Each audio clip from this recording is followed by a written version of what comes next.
Well, okay, so welcome everybody. I'm absolutely delighted that you've decided to join us this evening to find out more about your neurodivergent child at an independent school, how to get the best out of the SEN support that's on offer, and to find out how you can optimize your child's learning experience in school using Davis methods. We have two wonderful presenters with us this evening. We have Richard Whitehead and Lisa Robbins. I'm Tessa Halliwell. I am here just to introduce these people. I've been a Davis facilitator for 20 years, but let me tell you more about Richard and Lisa. Richard has been a Senko for 6 years at an independent school. He is a qualified SPLD assessor. He is the author of 2 books, one called Why Tie, which is the dyslexic blueprint for the future of education. And his second book, released just last year, Counting on Fingers, talks about why very bright and creative people, even though they're multi-talented in many areas, still struggle with maths and how we can change that. He's presented and given many talks in many countries about multisensory learning, and he's been a guest speaker at the Dyslexia Show for the past 3 years and will be speaking again at the newly changed show title of Neurodiversity, which is going to happen in May, and hope to see you there. There's going to be 2 other speakers from the Davis organization talking at that show as well. Let me introduce Lisa. Lisa has a master's in special educational needs, and she's currently working on her PhD, which is investigating the effectiveness of dyslexic teaching methods. In the past, she has worked as a learning support assistant in an independent school, and in the following decade, she's specialized in working with children with behavioral challenges. She has led in-house teacher training sessions for dyslexic children and those with autism.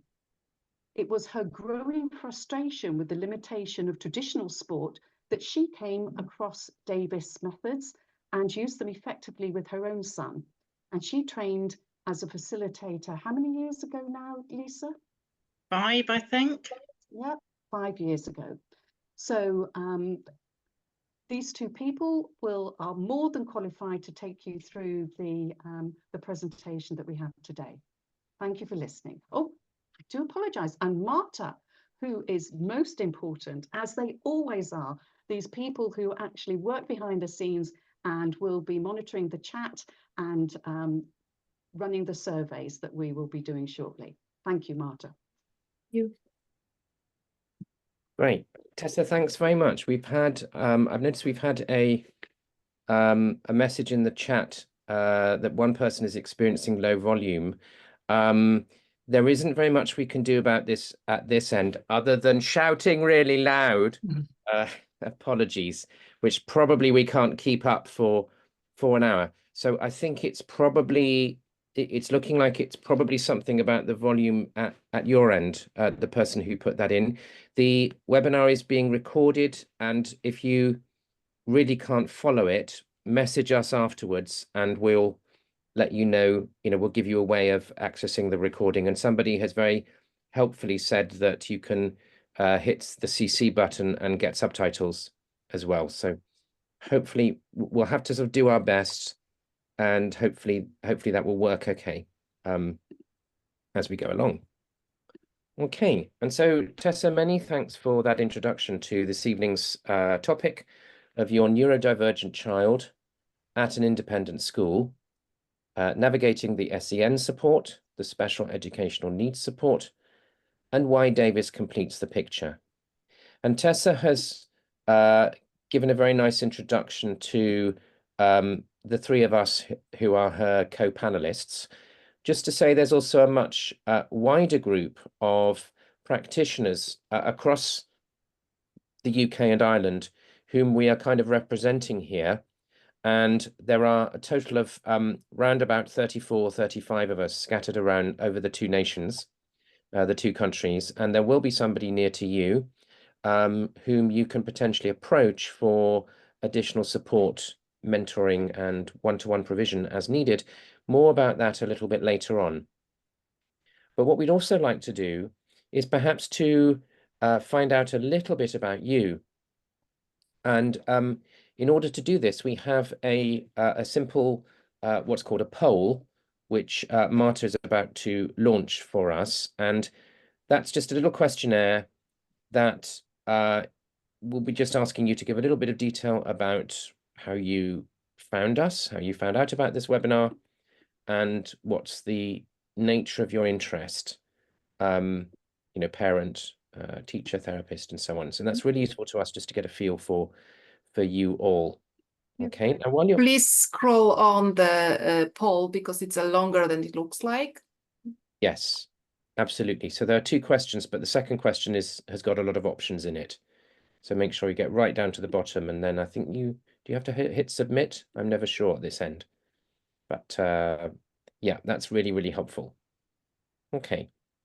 And while you're filling that in, just to say, we're very mindful of the fact that a webinar is a bit of a slightly impersonal venue for us to be talking to you at.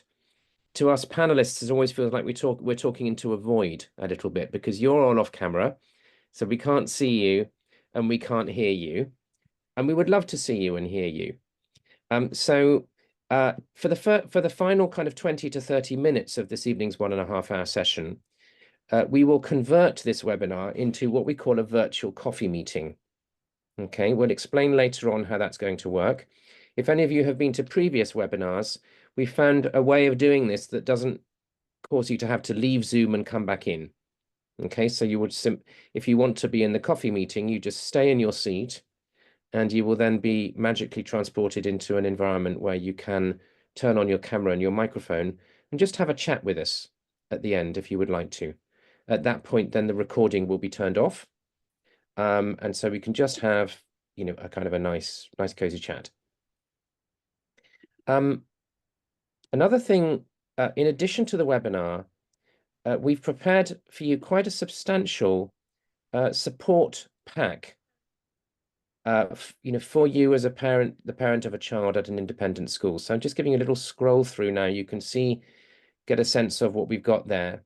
There's a 12-page guide, tailored guide to being a parent at an independent of a child with a learning difference at independent school. There's, I think, 6 other specific guidance sheets and articles about different aspects of special educational needs and learning differences. We've got the recordings of 5 previous webinars, links to screening tools, and so on. And so at the end, towards the end of the formal part of this evening, before we start the coffee meeting, we'll give you the link to that page so that you can access that and you can download any of the resources that you would like to. Okay. So we're going to start just by sharing a few independent school stories of pupils with special educational needs. And these are slightly renamed for pupils who crossed my path, or I crossed their path, while I was a Senko. And so I just wanted to sort of share with you their profiles, really, so we can get a sense of similarities and differences. And the first of these is Jane. I write about Jane in the second chapter of my book, Why Tyrannosaurus But Not If, my first book. And Jane came to me in year 10 with acute exam anxiety. She was an extremely hard worker. She had no prior diagnosis of a learning difference, dyslexia, or any other. On the basis of the exam anxiety and some sessions that I did with her, some interviewing of her, fact-finding to get a sense of what was going on, we then commissioned a diagnostic assessment from an educational psychologist. That diagnostic assessment indicated strong dyslexic traits. But this girl had got to be 15 years old before anyone had noticed them. And in fact, what had been noticed had not been her dyslexia, but her exam anxiety. So we conducted one-to-one learning enhancement sessions for quite some time. She came to me once a week. We used a Davis Methods tool for relaxation and stress busting, but we also implemented a clay-based approach to making subject knowledge. And one of the other webinars on the support page, if you that you'll get later on, the one about exam success, you'll see specific examples of how we do this in Davis. Okay.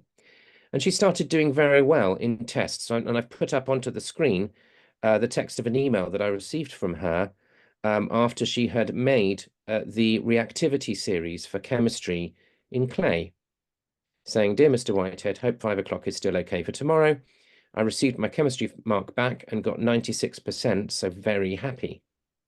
She then told me when she came that she had never scored above 50% on a chemistry test ever before.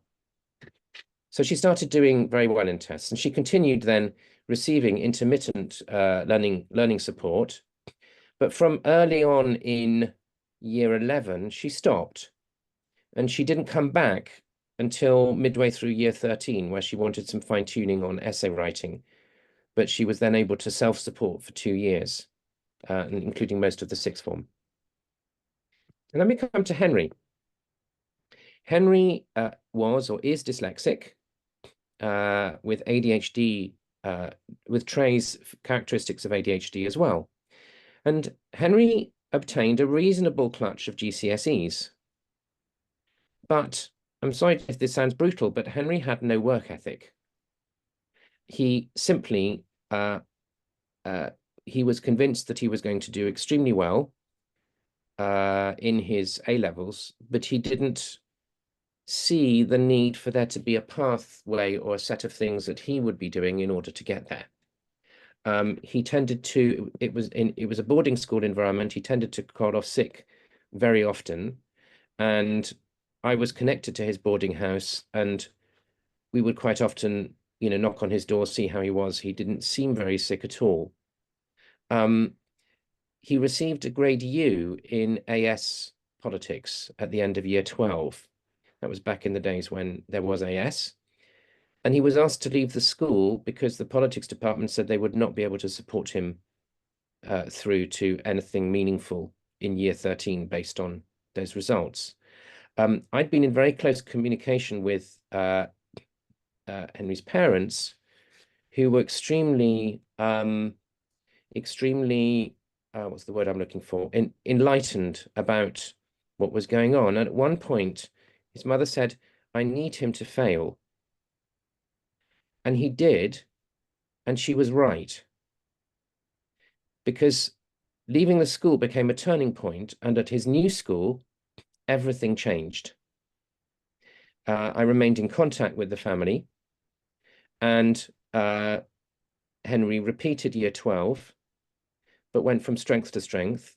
In his A-levels, he received 3 A's, and he went on to university, where I believe he came out with a strong degree, and also started taking part much more in the extracurricular activities. So Henry was a case of someone who needed to hit rock bottom, experience what that was, recalibrate, and then his true potential came through. Okay. Now we move on to Ellie. Ellie came into the school with a known profile of special educational needs, but the educational psychologist who had done her diagnosis suggested that it was very mild. The only below average score was one subtest of one domain. And therefore, her family elected for her not to have learning support. And she never received learning support until March of year 11. And she started receiving it then because she had failed the trial examinations badly.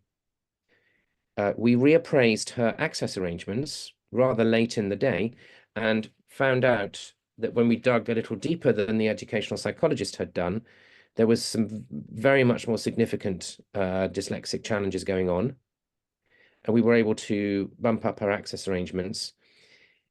In terms of her trajectory with us, it was too little too late. So she left the school with minimal GCSEs, switched to another independent school for sixth form, but then dropped out before A-levels. I met her a couple of years later and found that out. Then we come to Lucy. You're going to see Lucy on a video a little bit later in this evening's webinar. So Lucy had severe dyslexia, came to us at the age of 13 with prolific letter and number reversals and very significant difficulties.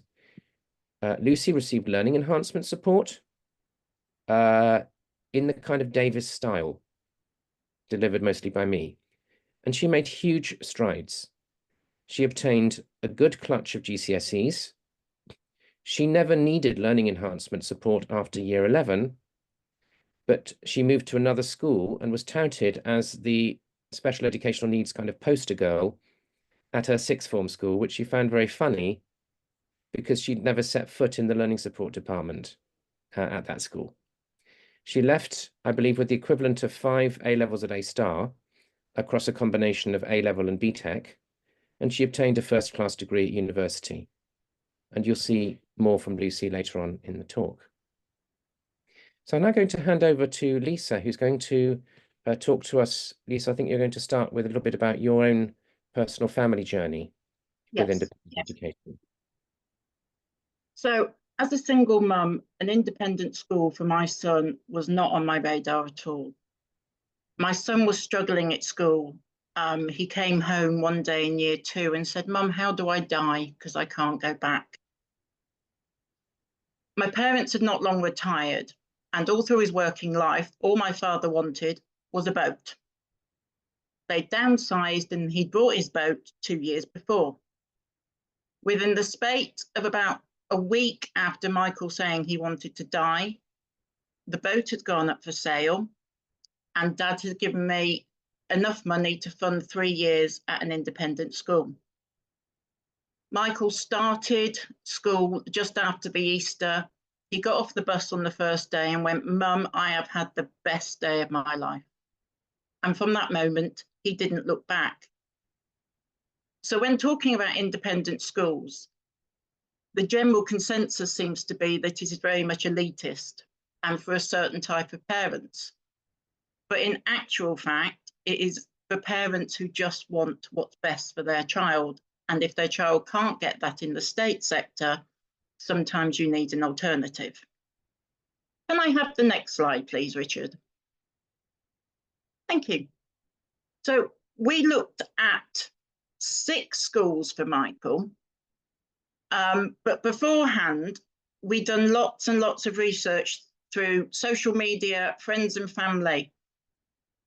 Asking around is probably the best thing. I joined parent groups, I joined support groups, and I also joined the school's own social media groups.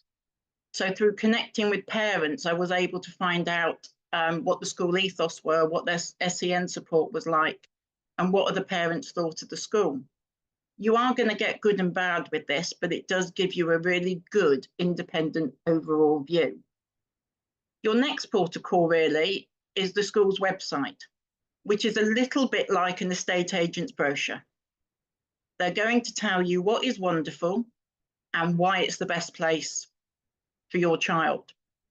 But look not just at the initial pages, look deeper into the website, especially at the SEN provision. Does the school celebrate its SEN provision? Is that area of the website as glossy as the rest of it? Have a look to see if there are photos of support rooms, of children getting support, just to see whether the school is advertising it. Some schools don't tend to put so much into their SEN.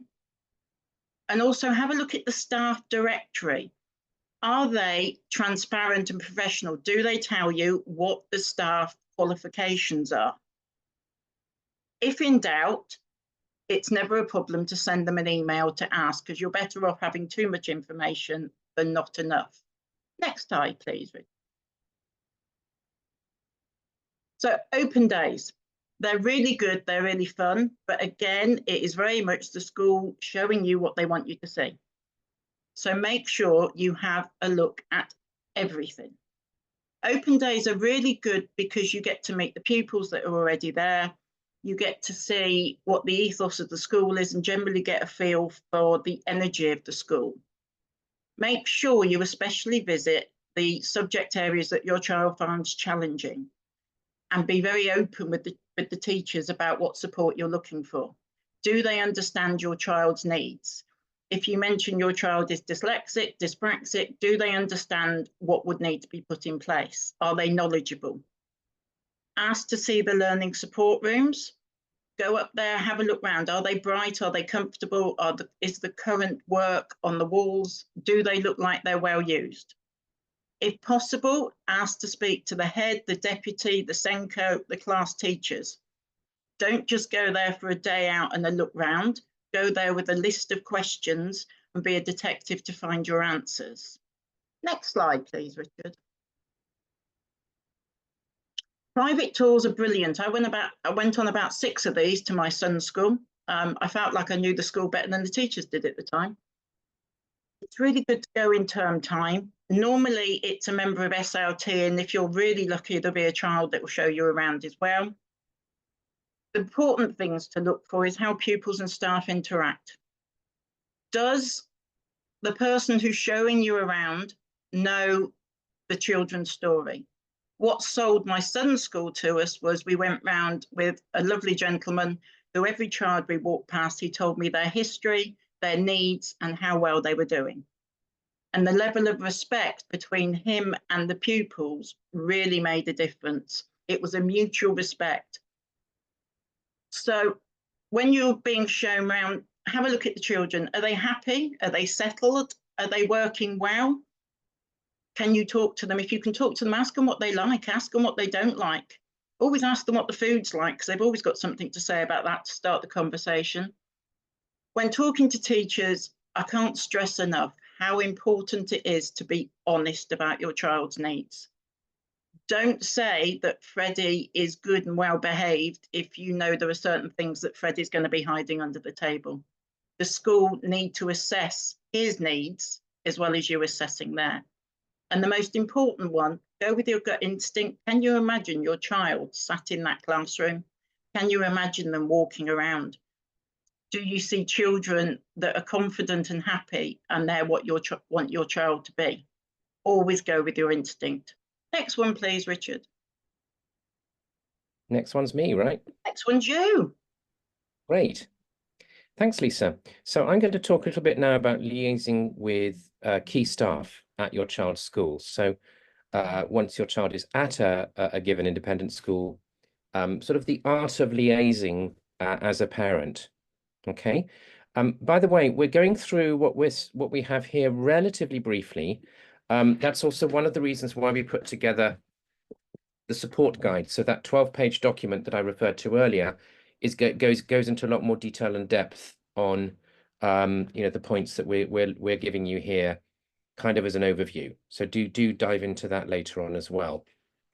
And so if your child is already at an independent school, you'll probably know a lot of the information we're about to show to you as to who the key staff are in your child's life, academic life. But if we just summarize that perhaps, then typically at an independent school, there will be an academic tutor, which is sort of the rough equivalent, not quite equivalent, but the nearest equivalent to a form teacher in a state school.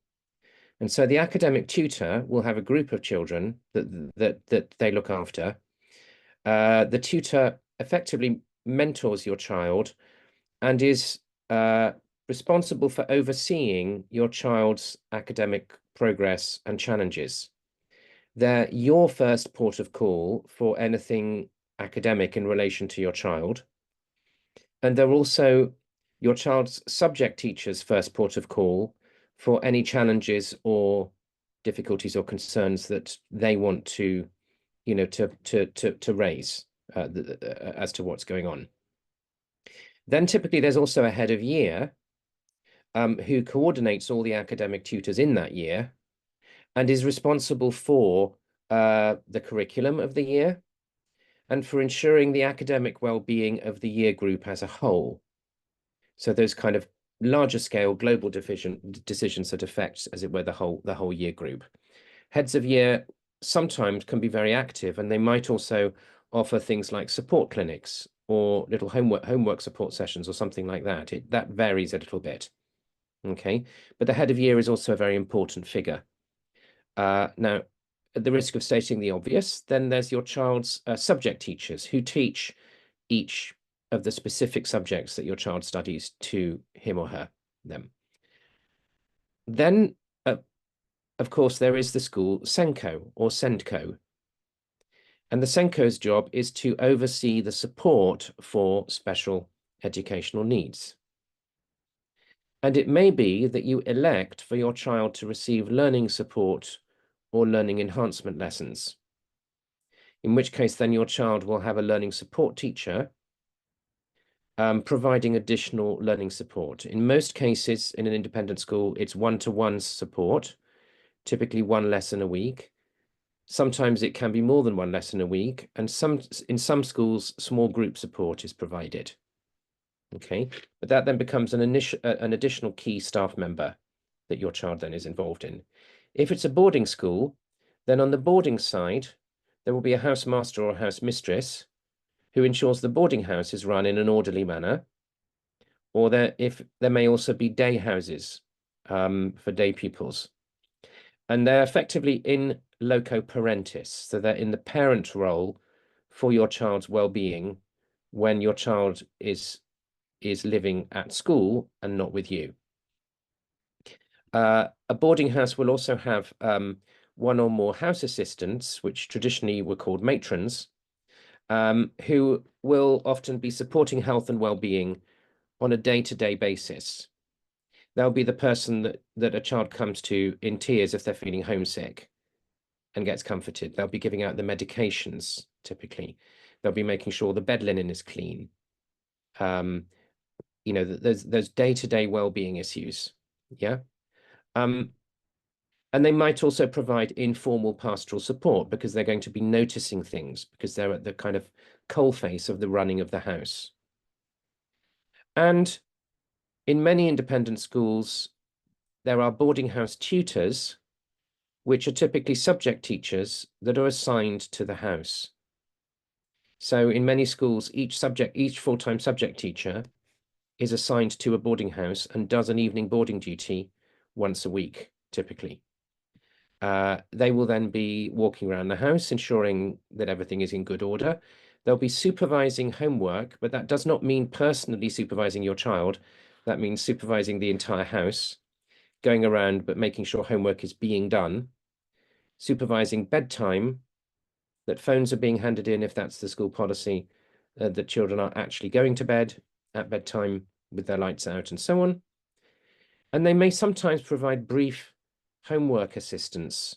So if your child is doing a maths homework in the boarding house, they're struggling, and the boarding house tutor happens to be a maths teacher, and your child knows that, they might say, oh, can you just help me out with this one? And then a good teacher will do what I think is called Socratic questioning to, oh, okay, how would you solve this one? Rather than saying this is the answer, but just giving your child some guidance as to how to get there. Okay, so once you've established who are the key staff at your child's school, and by the way, don't take my word for it in terms of those two slides, you should most likely have been told by your school at the start who the key staff are, but if you're not sure, ask and make sure you've got a full and a clear picture of who are the people who are, you know, critically responsible for your child's learning and academic well-being. And then it's all about cultivating positive relationships and also ensuring, you know, that your child's needs are noticed and acted upon. And there are kind of two layers, perhaps, to your communication with your child's key staff. Okay. If you're doing this, in a helpful and skillful way, one aspect of it is your communication with each individual member of staff to find out what you need to find out and to check that certain things are being done. But another layer is to communicate in a way that ensures that your child's key staff are communicating with each other. So your communication is helping them to join the dots. And that's a really important aspect of this communication, which I'm going to come to in a moment. Okay. Now, when you're communicating, do dose your communication. Avoid a reputation for helicopter parenting. In many situations, less is more. Yeah. And you'll probably intuitively have a sense of when the frequency with which you're communicating risks becoming intrusive. And you want to avoid a situation where a member of staff is seeing your incoming email and internally going, ugh, not another one. Yeah. And I know you're perfectly entitled to be communicating, but what we're wanting to do is to communicate in a way that when our email comes in, the member of staff smiles. Yeah. Oh, yeah. I know her. I like her or him. Yeah. And that will then, create this goodwill fund, if you like, that will be really, really important in getting the right support in place in the right sort of way. And I know that when I was a Senko, I really, really appreciated it, that the vast majority of parents who communicated with me were extremely positive, affirming, friendly, and a number of them I felt, we weren't personal friends because that wasn't appropriate, but it felt almost as if we were, as the relationship progressed. And that's really lovely when that happens, and that's where we'll get the best outcomes. Okay, so it's difficult to put a kind of a figure on it, but I would say perhaps from my experience as a Senko, typically, if there isn't a crisis going on, then perhaps hearing from a parent perhaps twice per term might be what would be roughly in line with expectations. Yeah. Please don't take that as an absolute guide, but just as a kind of a ballpark. Whereas as an academic tutor, which I also was, I tended and expected to receive more frequent communication quite often. So that might be the way that you go. For something more day-to-day, you might be going through the academic tutor. For something very SEN related, then going to the Senko, but on a slightly less frequent basis. Okay. Senko, by the way, we're making a few assumptions here that you know what these acronyms mean, as you've sort of come here, knowing this is about children at an independent school. But in case anyone doesn't, Senko stands for Special Educational Needs Coordinator. Sometimes there's a D in there nowadays if disability is included, and then that includes things like wheelchair access, physical challenges, that sort of thing. Okay. Likewise, the house staff often may well expect quite frequent communication from you. Okay. And then, of course, when there's a crisis going on, you'll be in contact as much as is needed. Yeah. And so then contact will naturally increase at such times. Okay. In terms of communication guidelines, I think what I really appreciated as a Senko was when parents were positive and respectful, and kind of acknowledging or understanding staff pressures as well. Not, as it were, making excuses for anything, but to give you a kind of a picture for how it is. When I was a Senko, I used to receive around 100 emails per day, the vast majority of which required replies. Some short replies, but some longer ones requiring considerable thought and sometimes investigation.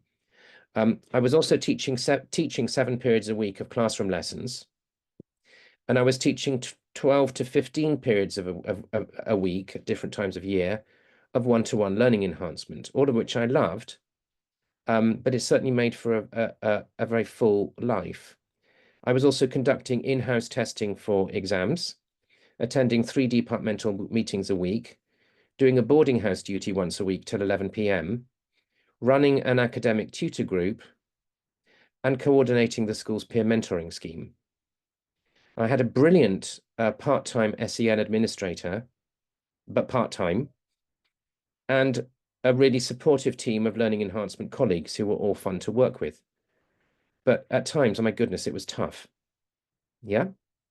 And so if you've got that picture when you're communicating, it's your job to ensure that what needs to be done for your child is being done.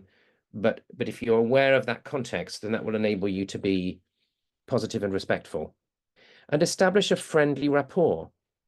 If you're skillful at using humor, don't be afraid to use humor sometimes, just to diffuse tension.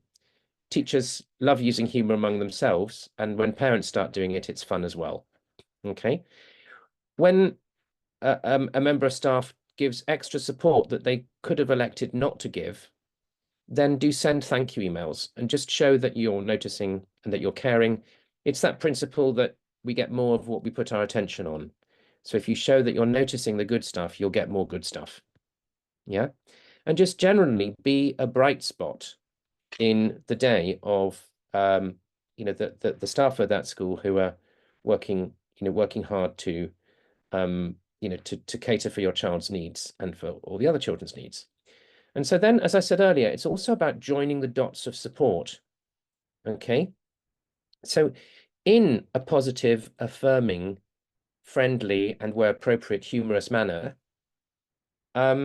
signal your expectation of regular communication between the SENCO, the special needs coordinator, and other staff. Yeah. So reach out to teachers of subjects that your child finds challenging. Yeah. And then drop into the conversation things like, I don't know whether you've been in touch with, the SENCO about this. They've got a lot of information about my child's needs. If there's anything that isn't clear, let me know, let them know. Checking in with the SENCO as well, saying so-and-so is really struggling in maths. I'm sure they've got my child's IEP, individual educational plan, but could you maybe just link in, drop them a quick line and make sure that they've got everything they need.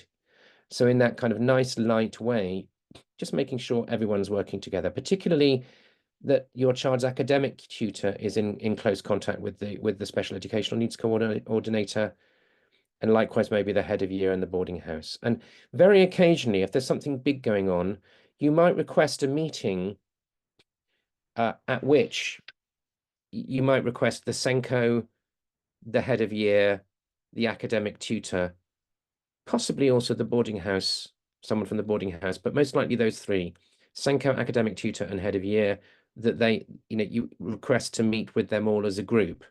That would be more in a crisis type scenario.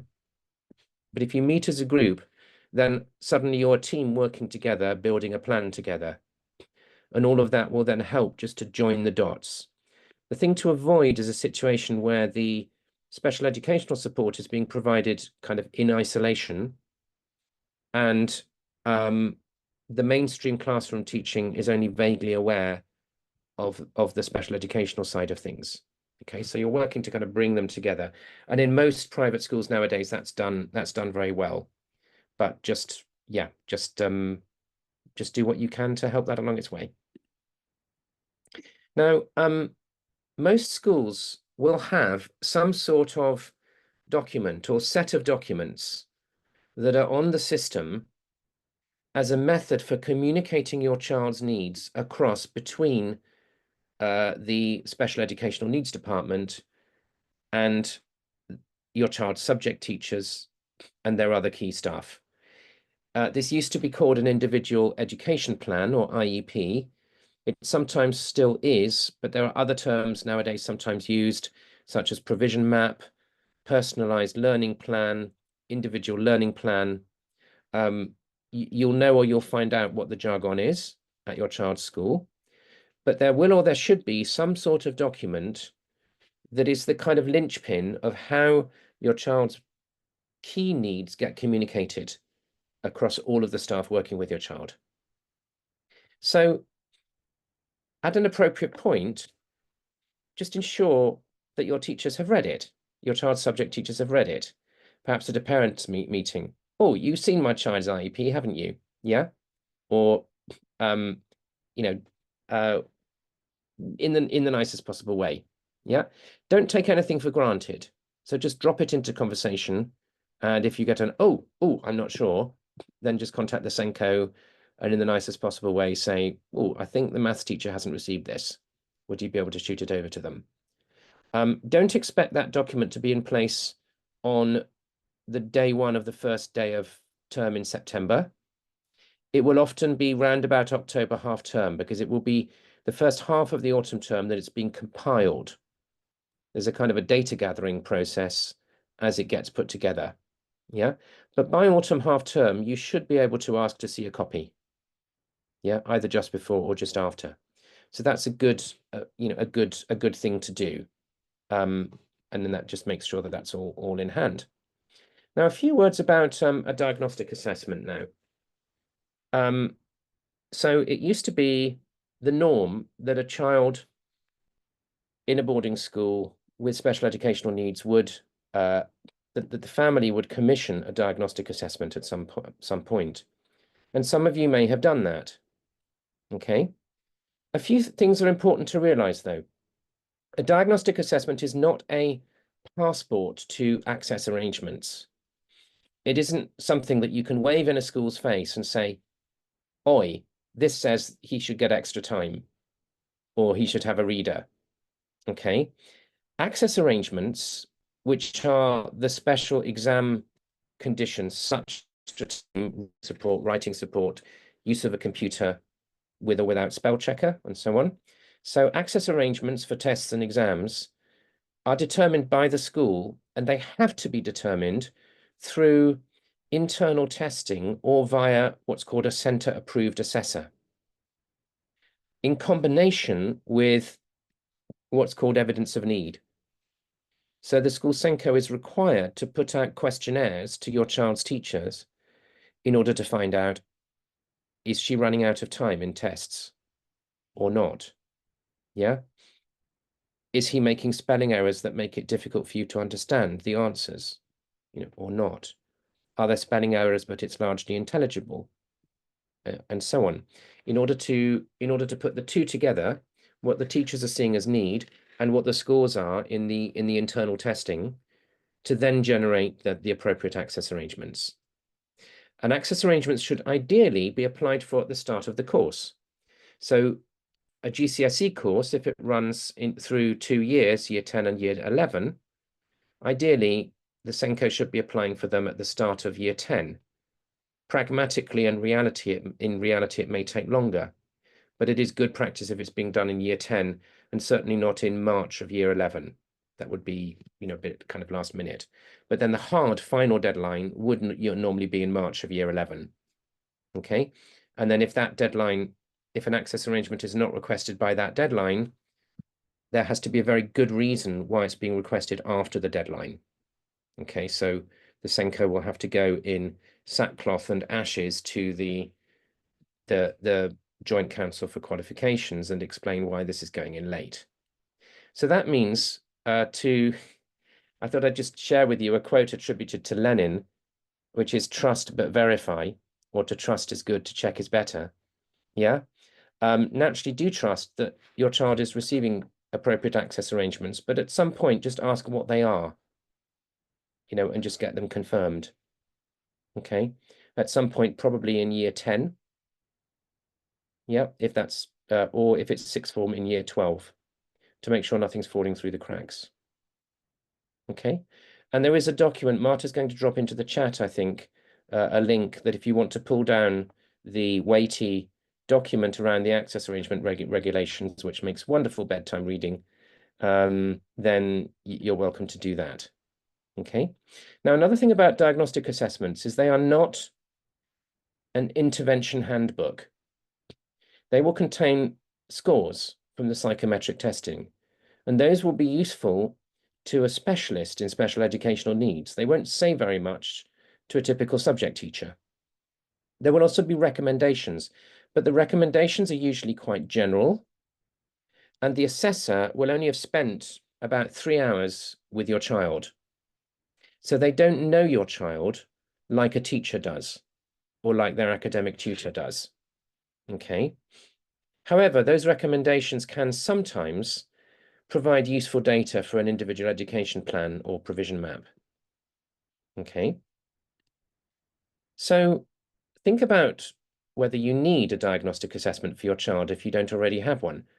Consult with the SENCO. Sometimes a SENCO will be maybe suggesting it. And if that's the case, then that's great, but maybe just politely ask what it's going to be used for. And a couple of key questions would be, what are the consequences if we get one done? And what are the consequences if we don't get one done? Because a diagnostic assessment should never be powering the SEN support in a school in isolation. There should be other things going on as well. So once you've got a clear picture of what this is going to give to the school for your child's support, then take your decision. Okay. If you decide to go for one, and then you're reading the report that you receive, then an open question would be, how helpful is the recommendation section? And they can vary. Okay. So, you know, some assessors will really kind of get your child. Okay. And, you know, I sometimes as an assessor receive feedback from parents saying, you know, I read this and it really was all about my child, and suddenly so much made sense. But there are also assessments where they might be quite general and formulaic. Okay. They might be well expressed and clearly expressed, or they might be difficult to understand and a bit techie. They might be wordy, they might be concise. So a key question really is how usable are they for your child's subject teachers? Okay. And if you end up with a diagnostic assessment where the recommendations don't paint a picture, you could supplement with our free online screening tool at testdyslexia.com. This is a service that we provide as the Davis organization. It's completely free. Marta's going to drop the link into the chat.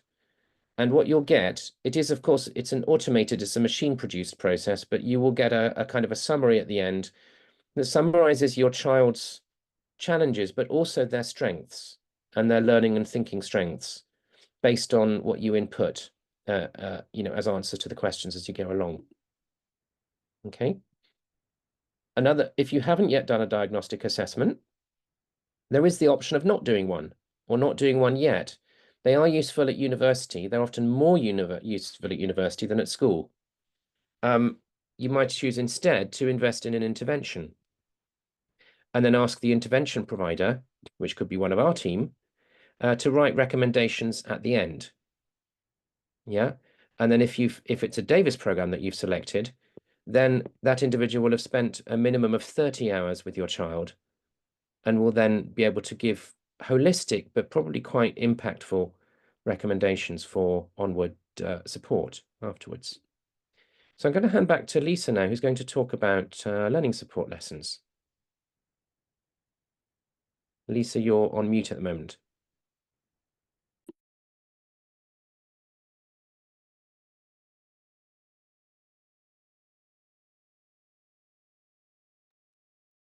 Lisa, are you stuck on mute? Apologies, laptop. Is there something else I can help with? So learning support lessons tend to be an option at most independent schools. They are something that often incur an extra cost, but it's definitely worth trying. If your child is falling behind, they can be really good at targeting interventions. Can you do the next slide for me, please, Richard? Thank you. So they're separate from your child's class. They can vary between 1 and 3 hours a week. And they can be one-to-one, or if your child is younger, sometimes they're group lessons. The support staff tend to come from a variety of areas. Some independent schools will have on-site experts, such as speech and language, physiotherapy. And if that's what your child needs, then obviously it depends on your school and whether they have access to those. Quite often schools will also have counsellors come in, and there's normally a waiting list. So staff can come from different areas. They can be class teachers who also do the one-to-one support. They can be house parents, or they can be dedicated learning support assistants. The areas they cover vary on the person's expertise. They can support in class, but they can help outside with organisation and planning. They can help your child learn subject-specific vocabulary, so they're going into the lesson prepared. For older children, exam techniques and revision techniques are absolutely amazing for, because they tailor them to your child's needs, and they will often do exam timetables and work with them. They can also cover social and emotional difficulties and language and communication. The organisation is really good if you have a child with poor working memory, because they can help to make sure that your child is keeping their homework diary up to date, that they're staying on top of things and they're not falling behind. Some learning support teachers can really help by being a bridge between teacher and child. If your child's a bit shy, they can often approach the teacher if the child's not understanding anything. They can also be a really good bridge between parents and teaching staff. Can I have the next slide, please, Richard? It's important to know the background of your staff. What do they teach? What qualifications do they have? Are they teaching assistants, or are they teachers with a specific SPLD qualification, and do they have specialist training? There are certain questions, sort of, if you need speech and language, or if you know your child struggles with working memory, always ask if they've got a specialist. Are the staff you speak to, the learning support staff, are they curious about their child? Are they selling you the program, or are they actually interested in what your child's need? Do they seem knowledgeable? If you're going to them with a child that's got dyslexia, do they say, well, okay, I can provide them with this, we can do that? Ask about how they update on progress. Do they get in touch with you? Do they write a report for your child? Are they involved in the IEPs? It's also important to be very honest with what your child needs. If your child is struggling with reading, is it something they can target? Can they put your child through an additional reading program? Can they help them with maths? You can never ask too many questions. Email the SENCO, ask them to put you in touch with somebody that would be teaching your child. Your child's going to be spending 3 hours a week with this person. It's really good if you meet them first to make sure your child's going to get on with them. I think that's the last one for me, isn't it, Richard? Yeah. Great. Thanks, Lisa.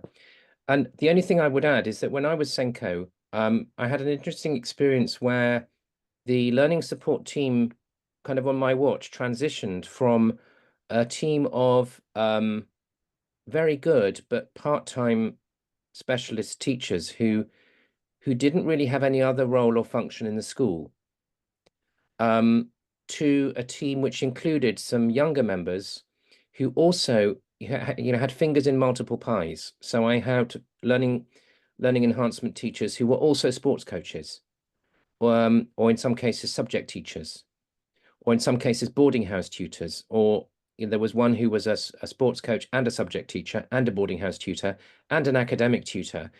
And that was really great, because then those teachers have a profile in the school. They're known by the subject teachers.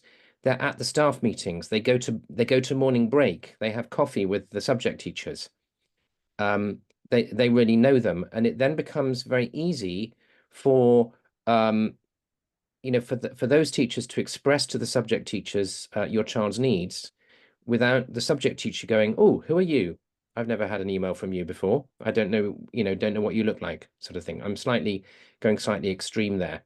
But one of the things really that you're also looking for is, as I think Lisa was saying, is that on occasion, and particularly in secondary school, that your child's learning enhancement or learning support teacher can be an advocate for your child with the subject teachers, and will also be heard by the subject teachers. So there's a kind of a mutual respect there.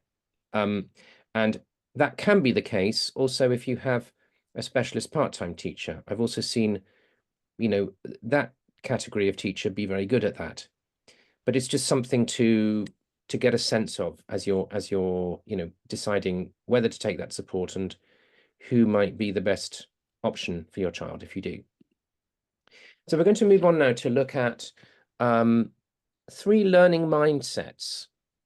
And these are 3 very different learning mindsets that I came across among pupils with special educational needs, with learning differences, in my time as a secondary school Senko. And I'm going to name each of these mindsets metaphorically as a bird. So the first of these I'm going to call the ostrich mindset. The second I'm going to call the woodpecker mindset. And the third I'm going to call the swan mindset. So the ostrich mindset, in my experience, is quite common in boys, more so than in girls, but that's just a generalization. And the ostrich mindset is to stick your head in the sand, ignore all advice, perhaps avoid work deadlines, and hope that the problems go away. The ostrich mindset is rooted in a denial of your own learning difference. You don't want to know about it. You don't like the fact that you have a learning difficulty or a learning difference. And the denial originates from deficit messaging around learning differences, around special educational needs from an early age.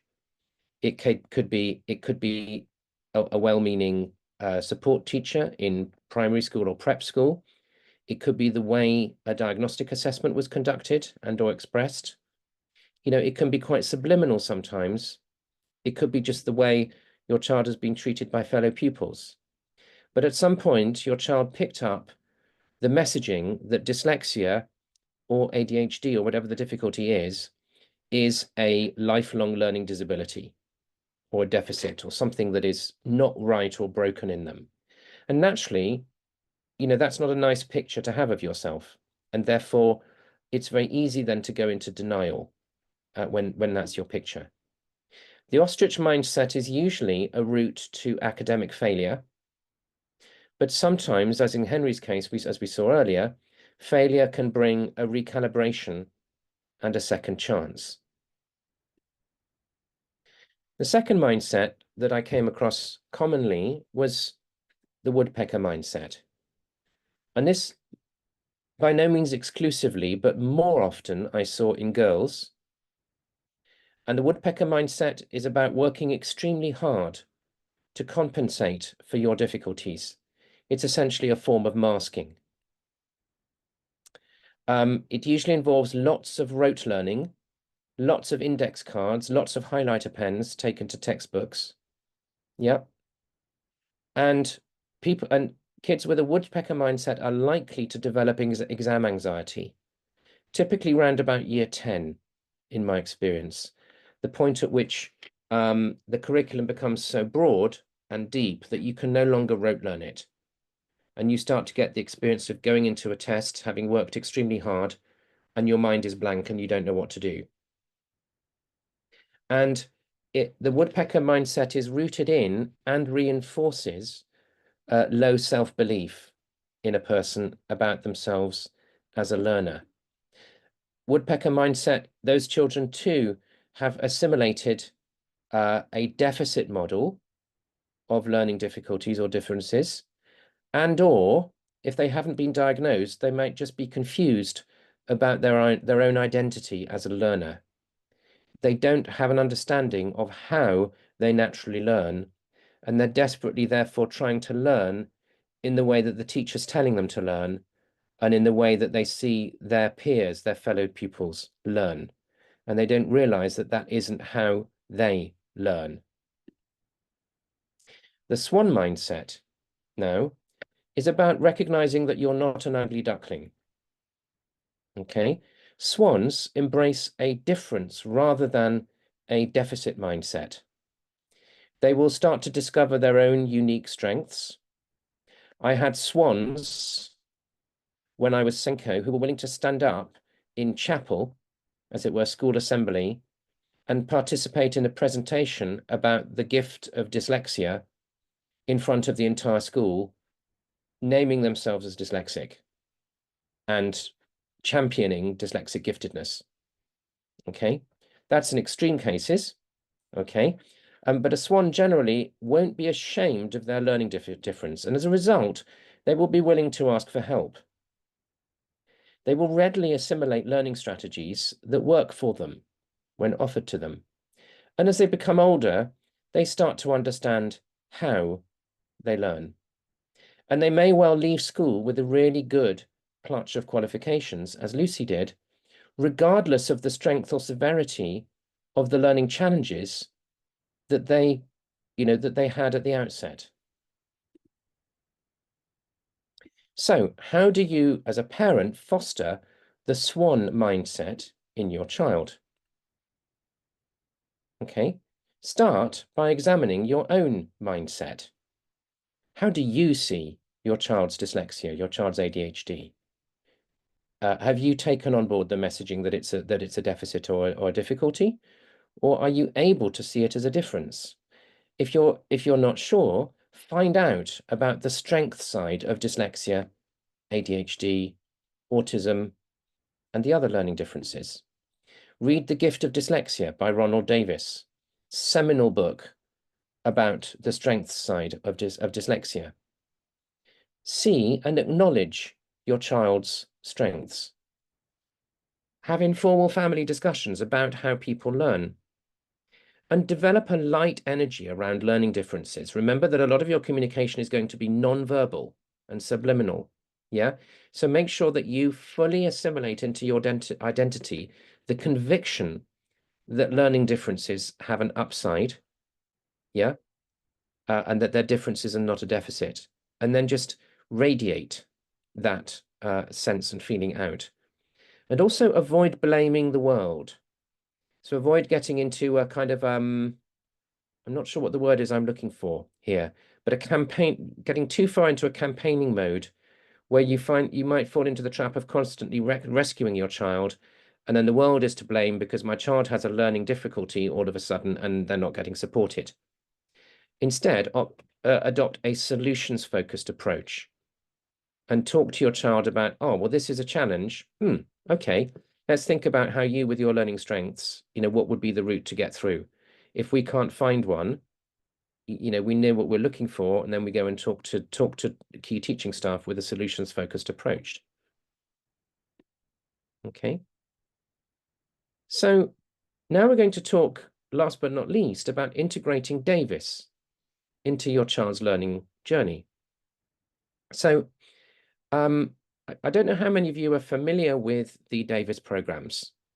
There's a lot of information on our website and on the web generally about them.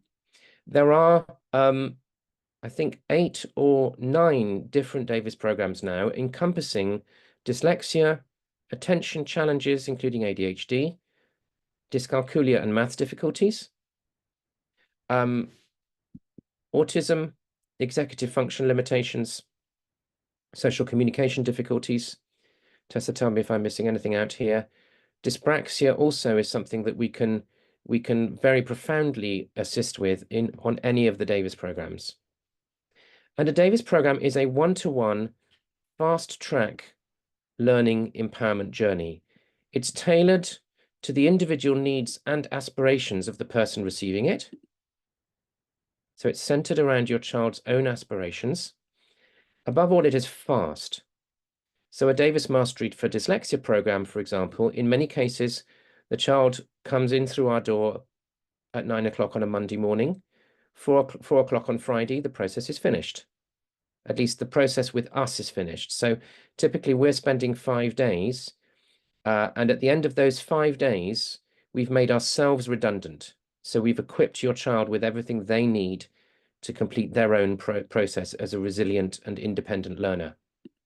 And we include in the program support person training for parents, tutor, and/or learning support staff. Okay, that means quite commonly a number of my clients from independent schools, as a Davis facilitator now, come to me during the school holidays, not so much in the state sector, children tend to come out of school during term, but the independent school holidays are long, aren't they? Like 19 weeks of the year are holidays. So quite often a child would come to me, we would do the week's program or the week plus in the summer holidays. And then as part of the handover and the support person training, we can, where appropriate, include a learning support teacher at the school. If your child is a boarder, that can be particularly helpful. It needs naturally to be a member of staff who is genuinely interested in what we're doing and is open-minded, you know, and won't be kind of falling back into other ways of teaching that perhaps, you know, are more traditional.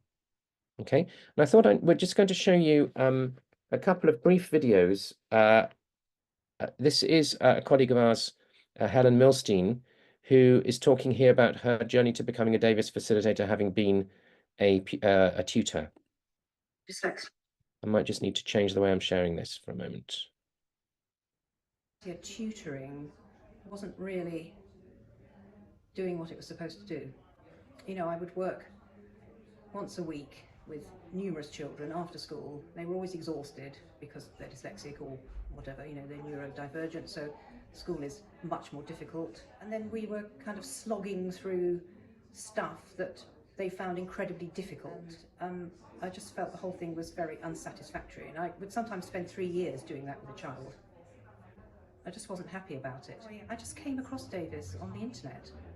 Nobody had told me about it, and I just sort of, I think I must have been just searching for something else. Because Davis works with the child's gifts.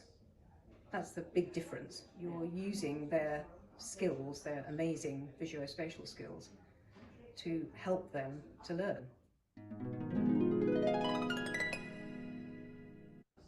And now Sarah Kramer. Sarah is also a Davis facilitator. Her route into Davis was as a parent of a child with a learning difference. And it was like a light bulb moment. So we stopped all remedial and I trained in order to give my son a Davis program. I lasted about 15 minutes with him. So he started a program with another facilitator. And in fact, he only needed to do 3 days because she said Davis was so through and through him by then. He was so ingrained with the fundamental understanding that dyslexia is a difference. It's not a disability. And he's never really looked back. We were told at the time that he was damaged goods, that we should put him into a special school. We did none of that. And he got her first degree from Bristol University in engineering. Okay. And it was like... And finally, Lucy, as I mentioned at the beginning. So Lucy is one of the youngest Davis facilitators in the world, if not the youngest. And here's Lucy's journey. I'm dyslexic, so I had difficulties with my literacy, reading, writing, letter reversals, word reversals, numbers as well.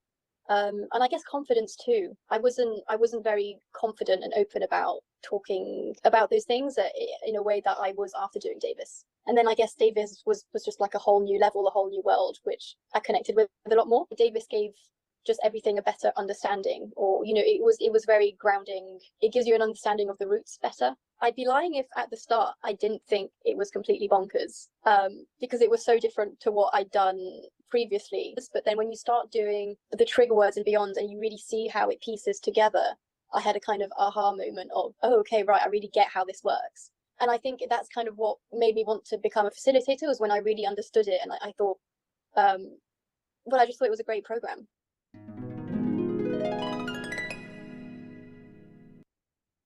And I have to feel proud that Lucy was a pupil of mine and is now a Davis facilitator. I'm dyslexic. I can't not say that. Great.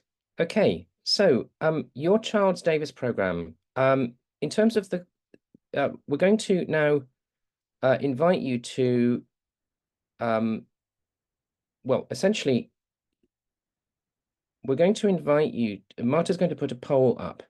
And if any of you would like to have an initial complimentary expert consultation with one of our wonderful team of facilitators around the country, then please fill this in and we would love to speak to you. And one of our team will have an in-depth conversation for up to half an hour at which you're able to talk to us about the specifics of your child's needs, yeah, and challenges. And we can then guide you from there as to, you know, what your options are for help with the Davis solutions. Okay. If after that initial consultation you want to, you can then book in for a more in-depth face-to-face consultation that we call an initial program assessment at a cost of £160. This will enable your facilitator to take a detailed case with your child and then to give you an informed view of what Davis solution is going to be the best fit for your child, if there is one, you know, if we would recommend one. And they'll tell you what benefits to expect. And if a Davis solution doesn't seem suitable, they'll tell you that too. And once again, this is a long poll that's come up on the screen, so just be sure to scroll down to the end.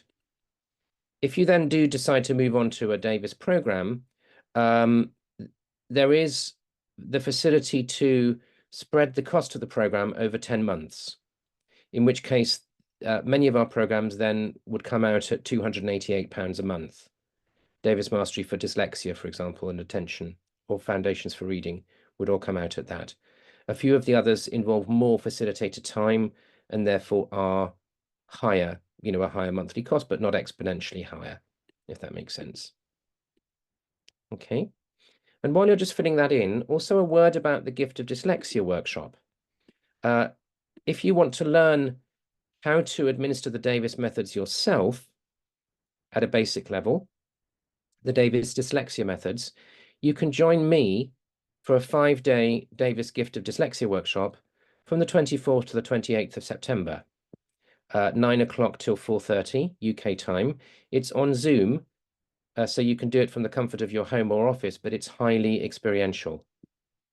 And we're offering, for a limited time, the facility for you to bring someone else along with you at no cost to the workshop. I'll say a little bit more about that in a moment. So here's just while you're filling in the form, just a brief sort of account by a parent of how she found that workshop.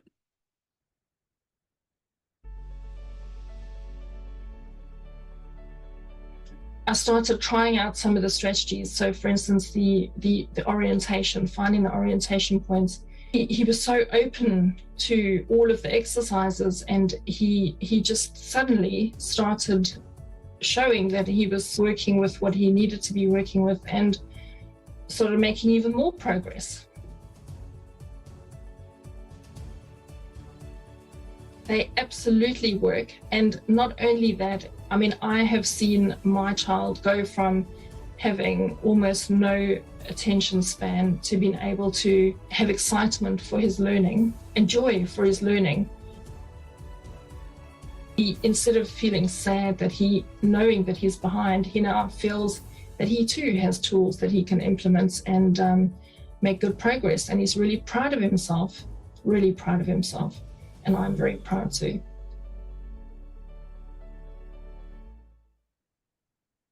So the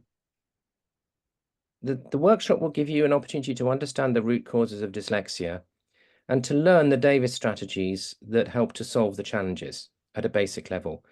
It isn't a replacement for a program with a Davis facilitator, but it would be the start of your path if you're looking potentially for a career with Davis yourself, or if you have a good working or playing relationship with your child, or you just want to understand in more depth how your child learns and what can be the solutions for them. And for a week, you have an opportunity to book that workshop and to get a free place for somebody else. So if, for example, you're a parent and your child has a tutor whom you rate highly, you know, a private tutor, and that tutor is interested in learning the same techniques, you could come along with your child's tutor and only pay for one place. And so that offer is available for a week. By next Wednesday, we need to start to get a decent feel for numbers. So at that point, then that facility is going to kind of fall away. But if you go onto the enrollment page at the moment, which Marta will drop into the chat, then you'll see that you have then the facility to book a second place for free, along with the full payment place. Okay. And this now is the long-awaited link to the support person, the resources pack, which Marta is also going to drop into the chat. Marta, you've got that one, right? Yep, great. So do take a look at that and download it. Yeah, download anything from it that seems useful. The videos are embedded from YouTube. The PDFs can be downloaded and passed on to your child's teachers as appropriate. Okay, and that page will stay there indefinitely. You don't need to worry about it suddenly being taken down and no longer be accessible. Okay. Now, on September the 18th, we'd love to see you again for a webinar that Tessa will be presenting on unlocking autism, keys to thriving in a neurotypical world. And at risk of really bombarding you with chat messages, we also have a link to that. Just like this webinar, there's the opportunity to attend live free of charge or purchase the recording. Okay, and I'm going to end this evening with my goosebumps quote of Ron Davis. When someone masters something, it becomes a part of that person. It becomes part of the individual's thought and creative process. It adds the quality of its essence to all subsequent thought and creativity of the individual. And Ron says that the gift of dyslexia is the gift of mastery. So we've presented a little bit longer than perhaps we initially anticipated. Okay, but we're going to pop one more poll up and ask you for your feedback on the webinar.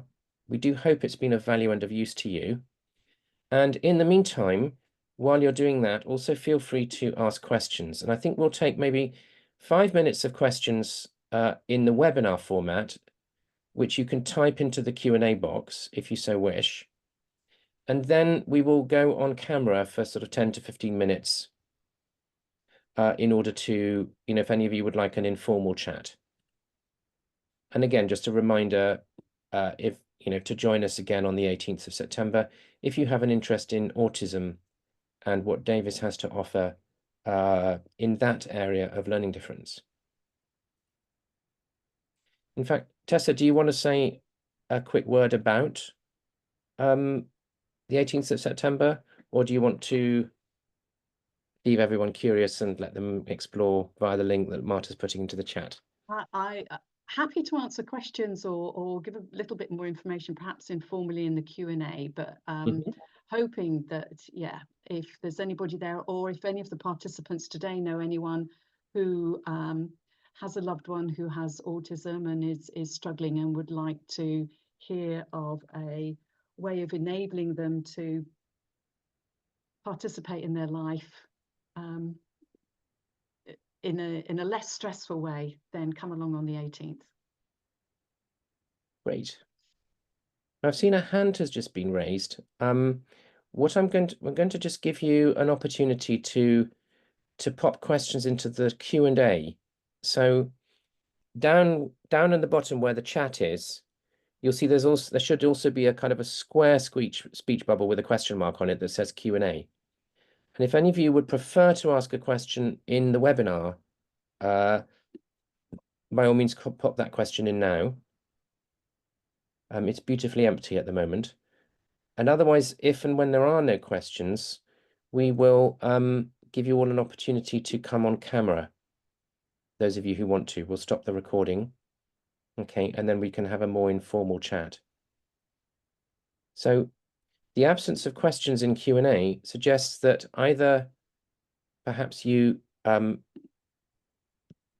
okay, we have a question. How a Davis program could help with attention in autism or ADHD? Tessa, do you want to take that one? It's the fundamental cause, or at least the approach is the same, in that we believe that by allowing an individual to become orientated, you've heard that word as part of some of the testimonials that you listened to in the videos, it's a way of becoming focused And when you have control of your focus, you're able to perceive yourself in relation to your environment far more accurately. And in doing so, things that were confusing or mistakes that you were making, you're able to actually to effectively learn from those so that you don't make those mistakes again. So for an ADHD person, it is that ability to become focused, to be able to be aware of things that happen in their environment, things like consequence, things like time. If you're autistic, it's actually their awareness of themselves that becomes significant through the Davis program. I hope that answers your question. I mean, it's come on the 18th and you'll find out more. Great. Tessa, the next one might be your area of expertise as well. Asking, is PDA recognized / supported by the Davis method? PDA, yes, that persistent demand for autonomy, which is a much preferred way of describing that particular aspect of autism. Yes, it can be. It's a much more difficult process to go through with these individuals because they very much want to take control right at the beginning. If they are willing to get over the use of the tools as a demand for themselves, then a lot of progress can be made with these individuals. But yeah, find out more on the 18th. I feel like this is dyslexia and great attendance, but yeah. Fabulous. Okay, so we've got no more open questions in the webinar chat. Therefore, we're going to gently move to the informal part of the evening. And I'm going to stop the recording at this point. So if you're watching the recording, it was lovely being with you virtually and see you again soon.